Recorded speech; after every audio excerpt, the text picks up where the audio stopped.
Bonjour à tous. Alors, c'est parti pour cette première vidéo d'une série de 5 vidéos, peut-être une vidéo surprise.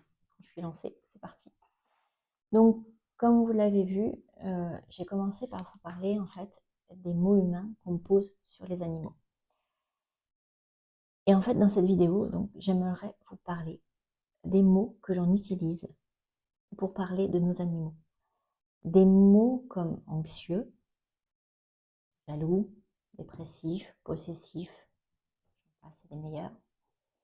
Des mots qui sont des mots humains, qui viennent de notre psychologie à nous, de notre façon d'analyser ce que l'on ressent.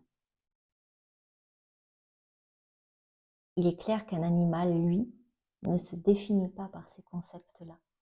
Il ne se raconte pas d'histoire sur ce qu'il vit. Il ne se lève pas le matin en se disant « Tiens, comment je me sens ?» Non. Il est dans le moment présent, il vit les choses, il ne se pose pas la question. Il ressent vraiment. Il s'adapte en fonction de ce qui se passe dans la journée.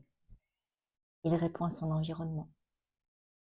Bien le temps, aussi bien comment l'humain va être, dans quelle humeur il va être aujourd'hui, etc. Qu'est-ce qui va se passer comme événement. Et parfois, en voulant comprendre son animal, donc ça part d'un bon sentiment, j'ai envie de dire, et bien on projette. On lui colle une étiquette. Et cette étiquette, oh tiens, ça n'a pas l'air d'aller aujourd'hui, tu déprimes. Est-ce que c'est vraiment lui qui déprime? Le problème, c'est que, à force de lui coller cette étiquette, en fait, à force de projeter sur lui, eh bien l'animal va finir par s'adapter.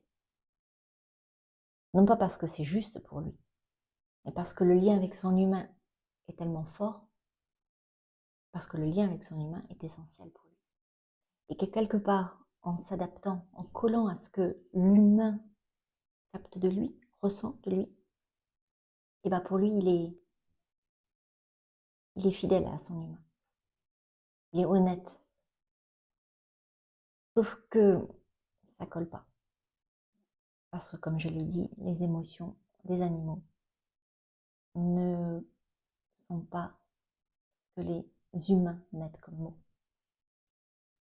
Dans les prochains jours, je vais vous aider à faire la différence entre ce que vous ressentez et ce que vit réellement votre animal.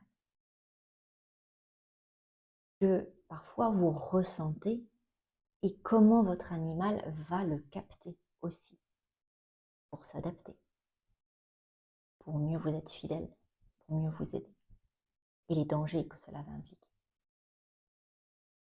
Si vous sentez que vous ne savez plus trop faire la différence entre ce que vous ressentez, ce que votre animal ressent, etc., que vous sentez que vous projetez vos émotions sur lui, la communication animale peut vraiment vous aider à remettre de la clarté dans tout ça. Donc, je vous dis à très vite pour un post. Donc, allez voir le post aussi sur Facebook. Généralement, les vidéos vont se compléter. Abonnez-vous à YouTube, ça m'aide, ça me motive.